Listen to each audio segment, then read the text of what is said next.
This is the Get to Free Press. I'm George Boston Rhines, and once again, we have an individual that want to talk to the general public. My name is George Boston Rhines. I do this because years ago, you used to go to your local newspaper, your television station, or radio, and they would get your story out to the general public. It's sad to say, but we're living at a time now when the news media have turned thumbs down on the black community. The white-owned, white-dominated, and white-controlled newspapers, news and TV stations just will not report the black news. And as you know, there are a lot of blacks that are in jail, some are in prison, and they didn't do anything wrong. I myself was under a 5-year, 5-month criminal trespass, and I violated no law. And nobody in local, state, or federal government will even come and ask me what is going on. And believe me, nobody knows what's going on. But this was following the death of Kendrick Johnson in my situation. And so I am here in Valdosta. An individual just traveled from Woodbine, and I want him to tell his story. I also have the president of Justice League United, Bobby Worthy, who may or may not have comments. But I'm going to allow this individual an opportunity to tell his story, because after all, you have a right to know, even though mainstream news media will not tell the black news story.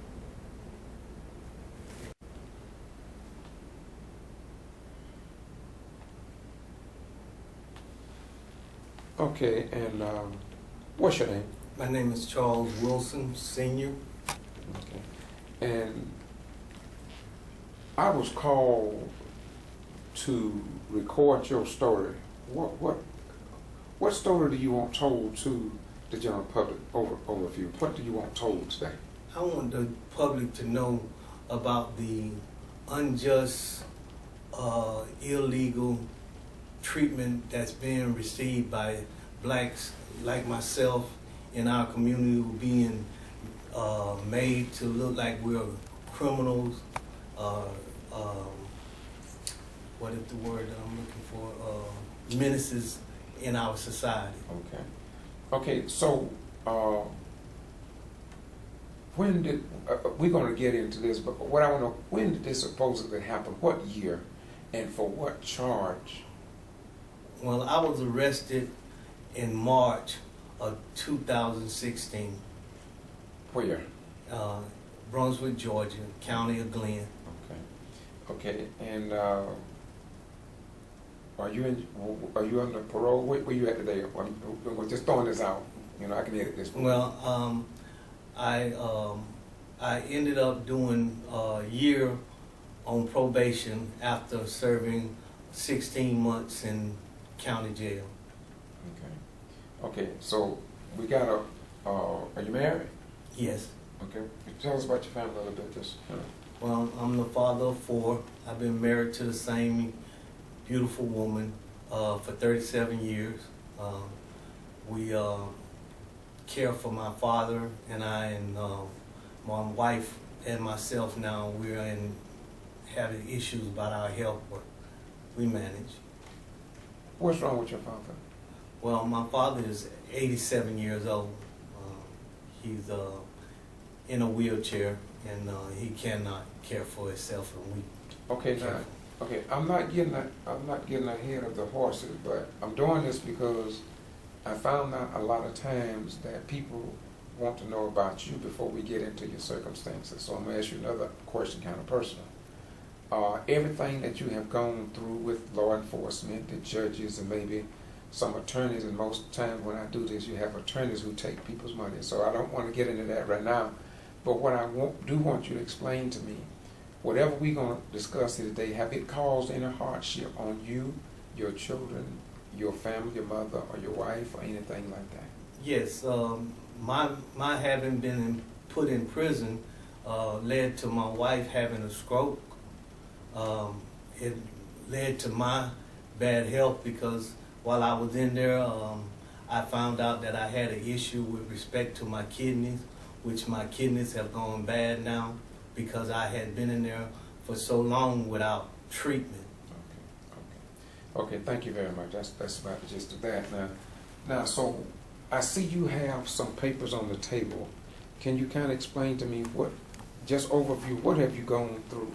Well, most of this information that you see here in front of me is pertaining to motions and different things that have been filed in my case. I had several attorneys who represented me in the courtroom to one point where I had ended up, because the attorney that they had appointed to represent me, I felt like he was not pursuing my interests in a manner in which I felt that it was hurting my defense. Okay.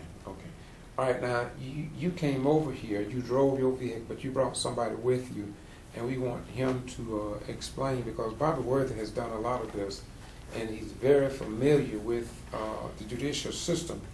And so this is Bobby Worthy of Justice League United. He's a very controversial figure, especially on Facebook, YouTube, and other places. But the bottom line is that when nobody else will come to people's aid, you have to give him credit. He'd be right there. And it's very seldom that he called me like today and I don't come, because of the fact that it's about someone else. So Bobby Worthy, would you tell me your association with him, anything you want to say, and then you all can work together and explain to the people what this is all about. I don't know it, and you know how to talk. Y'all just tell the people what happened. But Bobby Worthy, tell me what interests you in this compared to other cases that people call you about. Well, one thing, I've been knowing Charles for quite some time, for years. I'm very familiar with his family. I'm very familiar with his situation in this case. As you can see, this is all the paperwork that he's filed in this case. Excuse me, let him cut his phone on. Yeah, I'm very familiar with all the paperwork that he's filed in this case. To give you a little history on Charles' case, my concern is it was 21 people arrested back in 2015? Yes. 2016? 16. Under federal indictment for drug conspiracy in Brunswick, Georgia, Glenn County by the Fed, for drug conspiracy, gang activities, and all this. And Charles was one of these people that was arrested on this for a conversation he had on the phone, for alleged phone conversation. This is why I tell you people, first of all, before we get into it, stop talking your business on the phone. I mean, if you're doing whatever illegal, stop doing it illegal, but stop talking on the phone. I mean, these people locking us up, and with the conversation that he had on the phone wasn't really proof that the Fed had jurisdiction. So what the Fed does is they'll get all these people round up and locked up, won't give them a bond, and then they would just let them sit there until they start snitching and turning on each other. And who did this and pointing the finger? As you know, explain to you, the top of the list from the Fed, when the Fed charges come, it's the top, number 1 to number 3 is severity. Number 1 being the highest on the level that basically you the kingpin, the number 1 and number 2 and on down is the severity level with the Fed. That's how the Fed works in the lowest one. Charles was at the bottom of the list from a phone call. My concern with Charles, when he called me and told me about this case, he has been harassed a lot by the police with other issues, and in this brand that he spent 18 months, was it 18 or 16 months in jail? Well, I spent 16 months in the county, okay, and I did another year on probation. Okay, so 16 months in the county for having a phone conversation, 18 months for a phone conversation, for talking about paying back money that he loaned his brother-in-law. And that make a long story short. Long story short is that he was going to take this to trial and fight this. His wife took ill and had a stroke, and he had to make a choice, and he made a choice to make a plea to get out for his wife. Never, I should tell everybody, never plead, but it's understandable why he pleaded.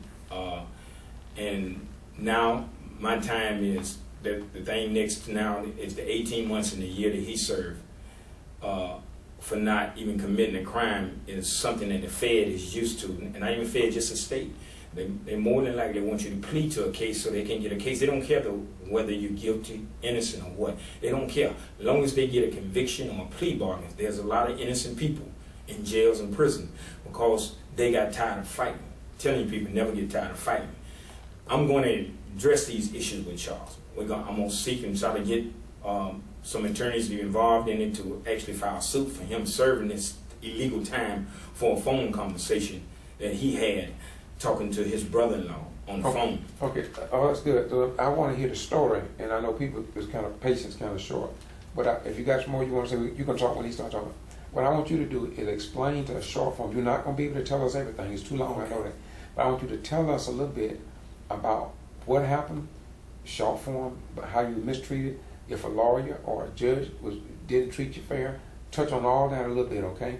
Then, if it's okay, I don't have to be in here, but mainly I want Bobby Worthy to tie it up, and he know how to do it and close us out. That makes sense? Okay. Okay. All right. So all that other stuff, like me talking here, I can cut that out. That ain't no problem. Okay. You know, Bobby did a great job, but I know Bobby talking. But Bobby can bring it. You know, when he make his statement, all the stuff that be fine. You know, but that way they would know why we here. Okay. My situation came up wherein the young gentleman that they considered to be one of the top people in the drug conspiracy case was a member of my family. I started hanging around with with this family member because I'm a general contractor and he needed some work done in his house, and I decided that I would give him some aid in doing that. And I stayed around James for about 3 weeks. We talked on the telephone sometimes about when I was coming over and how long I was going to be, how long it was going to take me to get up there and stuff like that. But we never had any conversation in reference to drugs or anything that the police officer charged me with. When I was arrested, I was home in my house with my wife and my family.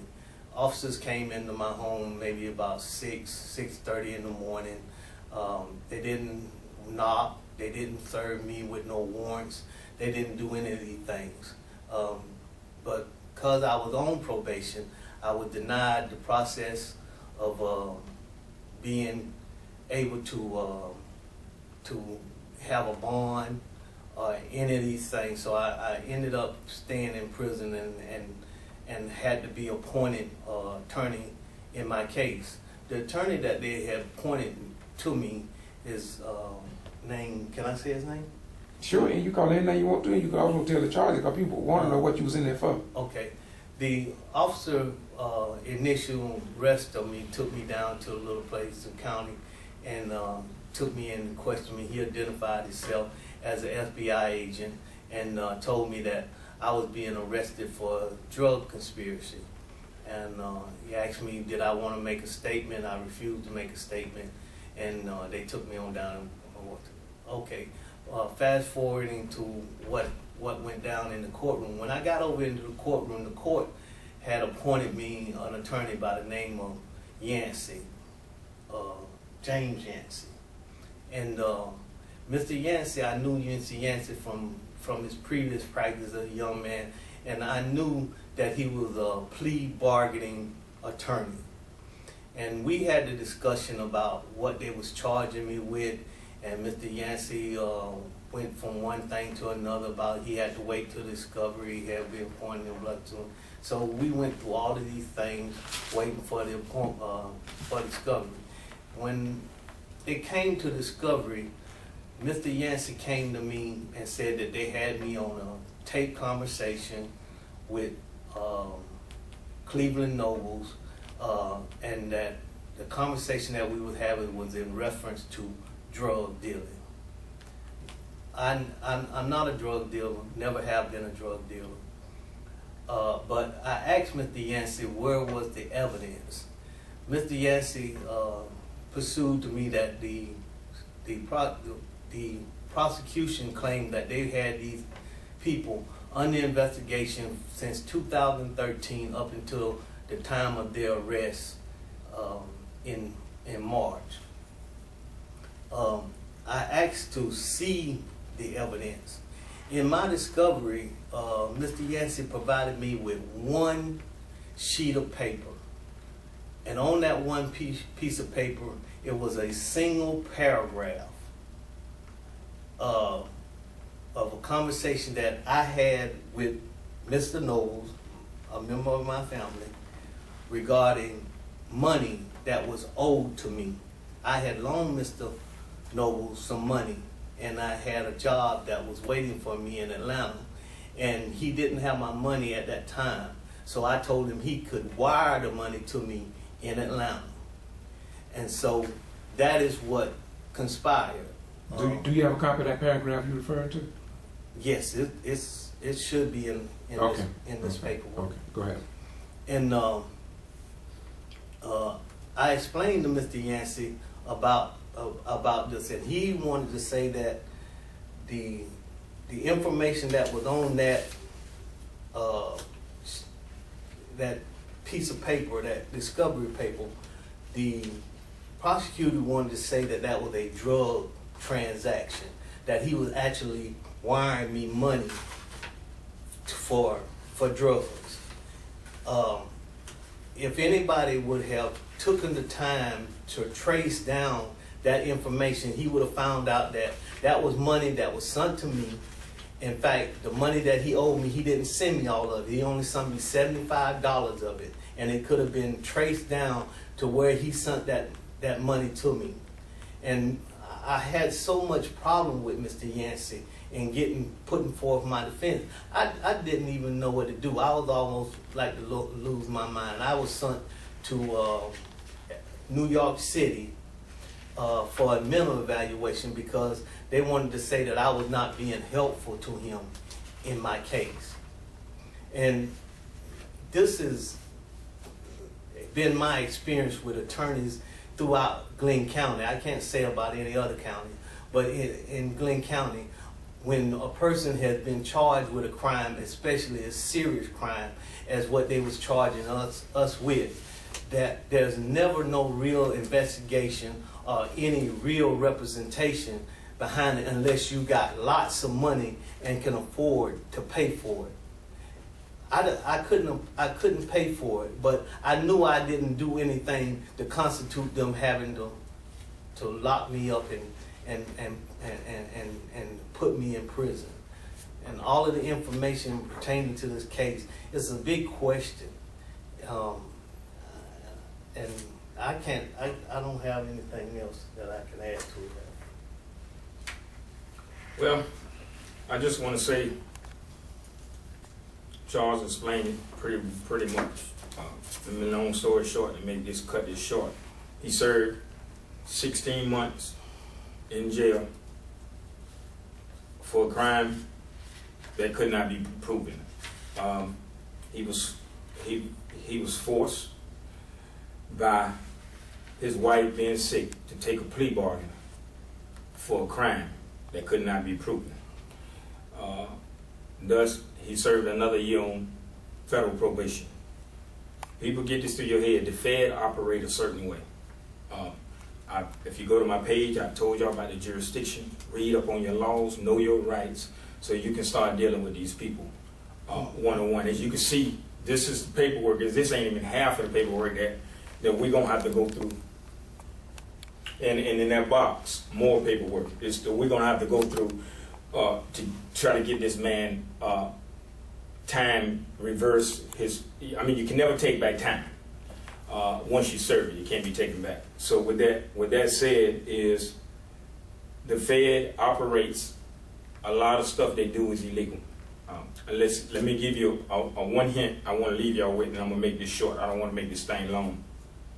When a police officer comes to your house with a no-knock warrant, a no-knock warrant and a search warrant is two different things.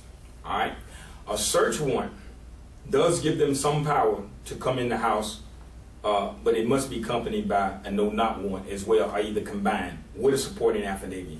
A warrant that has no supporting affidavit is null and void. It has no power whatsoever. A warrant and a supporting affidavit must accompany each other within it. And a search warrant When they come in your house, if they coming in the house and they looking for Charles Wilson, or they coming in the house and looking for Bobby Worthy, and if the tax records on the deed, say David Jones or George Lucas, and the search warrant does not bear that, a search warrant must have the person that owns the property to be valid. If it does not have the person named that owns the property on that house, then the search warrant is invalid, and they have violated searching procedures. Understand that. Again, with that, I'm going to leave you. The search warrant must bear the owner of the property name to be searched, not the individual that's staying in the house. And with that said, George, any questions? We leave you with that. I want to. Before you hold your point just a minute, Bobby, I don't like bad information to go out. So you are telling the people, number one, that if you're in an apartment and if you don't own the property, you're saying that the owner of that property must be on that one?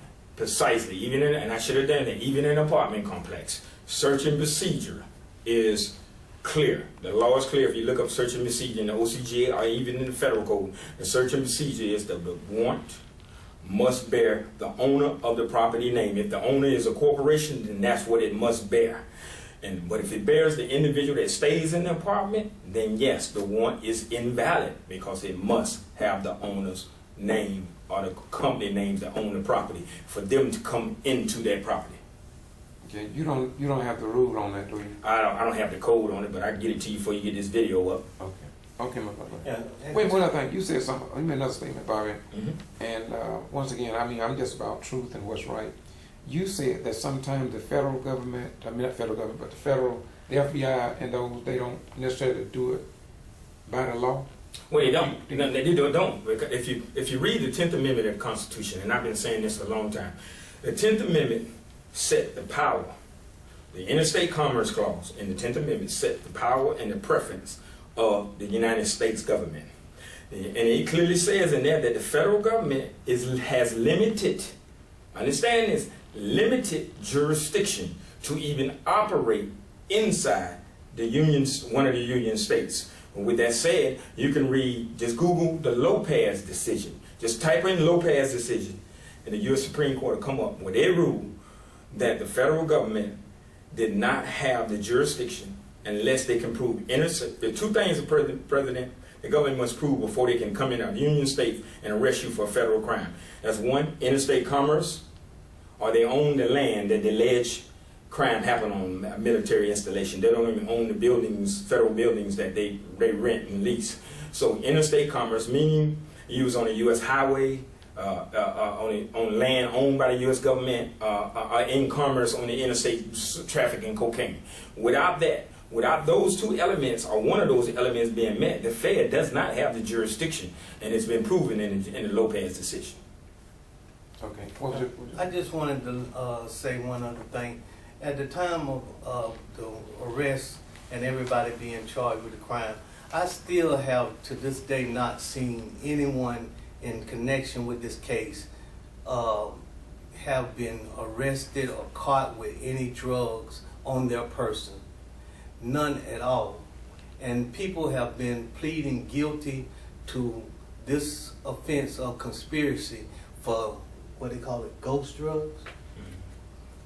For largest amounts of drugs, which could not be proven that they was even selling drugs.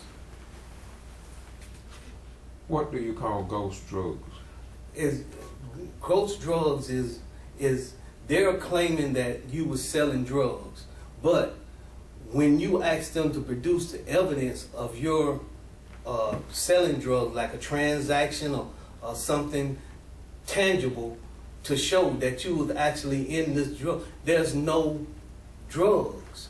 So there's no hard evidence? No, none. So what do they base it on? Telephone call and what they've gathered separately? And based on other people saying that this person sold them drugs, but no real physical evidence of that. I mean, I was able to see some of the discovery of other people that was pertaining to the case. None of this information that I saw with my physical eye that actually showed someone with a transaction going from hand to hand, serving someone, and money being received. Did you ever see any ounces or whatever drugs? Was that ever brought up in the case? No, that was the problem that I had with my attorney, because what my attorney was telling me, because I told them I was going forward with a trial, and my attorney was telling me that if I went forward with a trial, that everybody that was connected to this case, that if I was found guilty, whatever the offense that they received, that I would be compounded, my punishment would be compounded, because they would like stack all of this on top of me. And I was trying to ask him, well, how you gonna convict me for conspiracy when there's no drugs? Then you haven't received an ounce of drugs. And he want to say that over the period of time that they're claiming their investigation had been taking place, that they had tallied the amount of drugs that had been sold from 2013 up until the time that we was arrested to be 75 keys. Now, I'm not a drug dealer, but I know in my community and the life in my life history of different people that have dealt and dealt with drugs. In the black community, if you have 1 key of dope and you bring it to the black community, it is the equivalent of 3. So if you breaking taking 1 key and you breaking it down, and you break that down into 75 keys, just doing it on a small scale, that's like the equivalent of 240 keys of dope. That's money. That's John Gotti. You're talking about what dollar value you talking about on that? If you don't know, say you don't know. But big money. That's like 100 million. 100 million. That's $100 million. Okay. Easy. Okay. Easy money. Okay, so out of the 21 people, all y'all was convicted? Yes, I think every one of them. I was the last holdout. So yes. Okay. So another thing. So I hear you talking. So because what I want to get at is that I'm listening to you talk, but I'm sure if that attorney was here and property judge, whoever, they probably would say, well, they have a different story from what you were telling. Well, all they got to do is look at the record. Ask them to show you the evidence. Okay. Ask them to show you the evidence. Okay. I mean, so how could they convict you if they didn't have a case? Because we have these attorneys who come in the courtroom who will not stand up and fight and say that this is wrong or Gotcha. Okay, Barbara, go ahead. All right, well, let me clarify something what y'all was saying a while ago. First of all, most of them in the group that he got arrested was for conspiracy. They don't have to have drugs. I'm just going to clarify it, to prove conspiracy. All they have to have is prove that the intent was there. So to clarify that, what he said about that, but most of the guys that in his case, and like all other cases, get tired of fighting. Even if they're innocent, and they say, well, I'm gonna just get this over behind me, and they plea bargain. Most of the guys in his case end up plea bargaining, or either writing statements on each other to try to get a deal to cut their case. That's all it's good. But get that clear.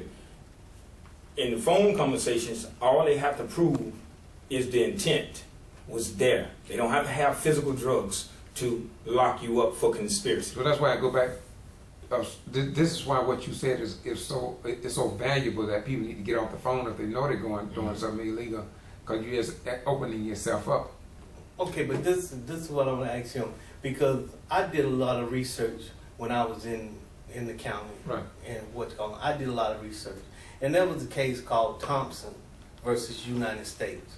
Under Thompson versus United States, he was a guy who sold drugs, but he went and bought his drugs from what they call a wholesale dealer, and he would buy his drugs, and then he would come back and he would sell his drugs to his personal customers. under that case, the United States Supreme Court said that the individual could not be charged with conspiracy because he didn't actually was in a conspiracy. He was selling drugs, okay, but he was buying his drug from a wholesaler and going and selling his drug. That's not conspiracy. Conspiracy, in my view, consists of me and you coming together and saying that, okay, we're gonna take control of the southeast portion of Brunswick, and I'm gonna contribute the dope, and you're gonna go out and you're gonna collect the money, blah blah blah. That's, to me, it. Yeah, so I'm gonna cut all that out because they don't need to know all that. Yeah. You know too much about it, they're gonna put you. Okay. Well, let me address that real quick. So for you though, and as you said, conspiracy, which the case you just used, I'm familiar with that case. It was involved in drugs. All right? No, they can't charge them with conspiracy when they have drugs. The conspiracy come in when you plot and plan to use drugs for a legal purpose or do legal acts. That's what conspiracy are. When you physically have the drugs, that's not conspiracy. Okay. That is a crime. All right. And we're gonna leave it at that. From listening to what you all have presented, in closing, short form, how have all this impacted your life today, medically or otherwise, today? What has it created for you, short form, Well, as a hardship?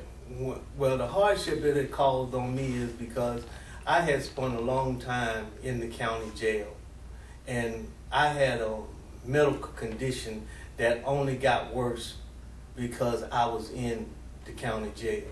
And because of that, I'm at a point right now where I'm in need of a kidney, when perhaps if I was able to be on the streets dealing with this situation, I could have got treatment or help to rectify my problem. Now, my problem can only be rectified by me receiving a new kidney. Have you tried to get a lawyer? I mean, it's hard. I don't think you can't even sue the municipality no more, can you? In the state of Georgia, you can't sue them for. It's hard. Huh? It's hard. Yeah. Not impossible. Okay, it's hard. Okay. All right. So, what about your family? Impact your children, your wife, anything? Yes, I got a son where I have other issues with respect to the law enforcement in Glenn County, and I have lost a lot of time in his life.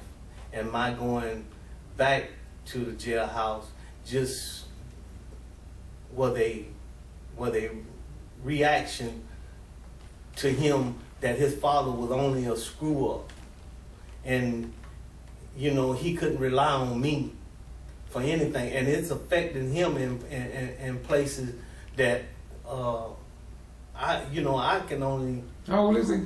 My son now is 30. Okay. Does he have confidence in law enforcement? Do you have any confidence in law enforcement and the judicial system? Or are you, like many other blacks, you feel that it's just out to get us and there really ain't no help for us? Well, I'm going to be truthful. My family raised me when I was a young man to believe in law enforcement, and that anybody can be charged with a crime. But they always told me that if you are innocent, you take it before the court and allow for justice to take place. What I've seen in my own experience is that's not the case. That prosecutors, in their zealousness or their own personal vendetta that they might have in reference, don't seek justice or fairness. They simply want to win.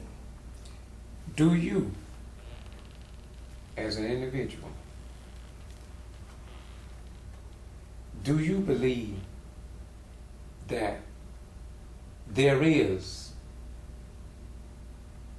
an asserted effort to fill the jails and prisons with human beings for profit? Yes, I do. And you have been there, so you've talked to people, and they pretty near feel the same way? Yes. Yes, I mean... We do have people that commit the crime, but... Yes, but I like I say, when like, for instance, I did serve some time in prison. And after I got my time, all I wanted to do was get out and do better with my life. And before I could get to the front door and walk out of prison, I had guards looking at me talking about, "You'll be back.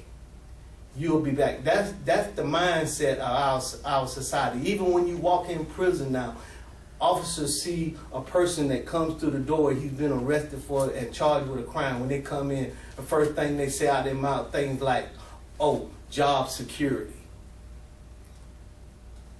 Stuff like that. You know, you don't know the circumstances of these people or what their reason behind having to be in that position. Okay, this is my last statement. You're going to let Bobby Worthy wrap us up from his perspective. But, so, when you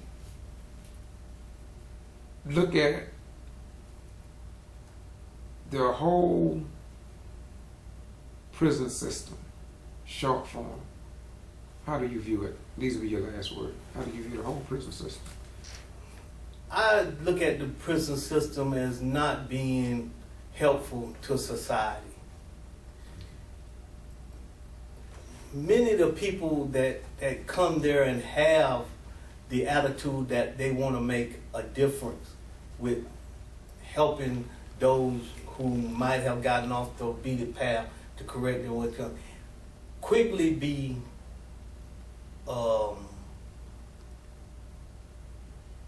given the impression that what they're doing is not going to be helpful in any manner. Okay, so short form, they don't care. Yeah.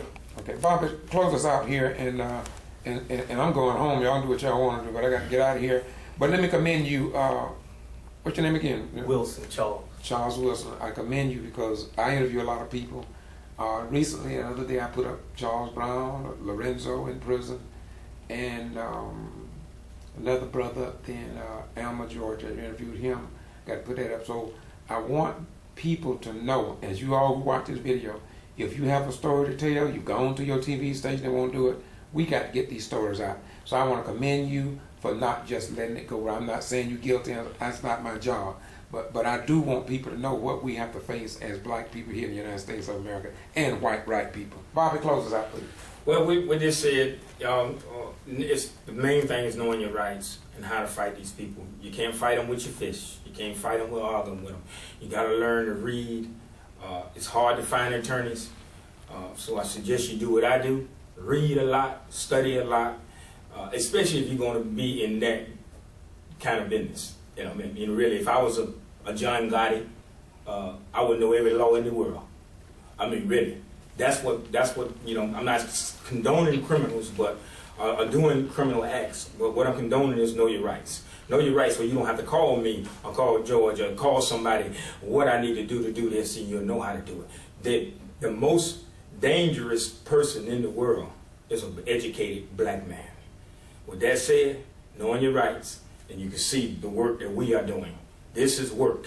When the marching and the protesting, the rally is fine and dandy, we love it. It brings and church, and church, even the church goers and whatever your religion is, it brings awareness. It brings some form of unity. But when it's all is said and done, if the lawyers won't do it, then we have to do it. Here it is, the work. The black power. Black power, you say, and I'm gonna come back to you. I may include this in, but Bobby, turn around to the side. Look that way for a minute. Do you all see you got a little ponytail in the back of the head there? All right, y'all see that little ponytail there. Now, a lot of people may look at Bobby and they say, well, Bobby, maybe he do some little funny stuff too with drugs or something. They may say, Bobby, probably like a liquor drinker. Well, I know I be with a lot of people who drink liquor. One thing about Bobby, and I can verify, Bobby don't drink, and you don't drink under no circumstances. And I thought he did, but he got his reason for that. But I just want to say that I want to thank you all for the work you do. Thank you very much. And to all the people who are tuning into my YouTube channel, we do this because we're crazy. And I say it with understanding. I'm one crazy individual. And let me explain that before you go tell your pastor what I said. Yes, I do it because I am courageous. That's the C. The R is that I am rare. Very few people do this and don't get paid for it. The A stands for yes, I feel that I am the apples of God. Therefore, God see me and I see him. And then the last one, of course, is what the next one? Z? Yeah. Z. Okay, that's being zenith. Zenith is the highest point in the heavens, and that's where I want to be. I want to reside with God, the Creator. And there's one more letter, and that's Y. And that means yes. I am crazy, and all the letters are capital. So you all take me to the capital. But all I want you to do, remember that my motto is St. John 8:32, and ye shall know the truth, and the truth shall set and make you free. Bye-bye. We go.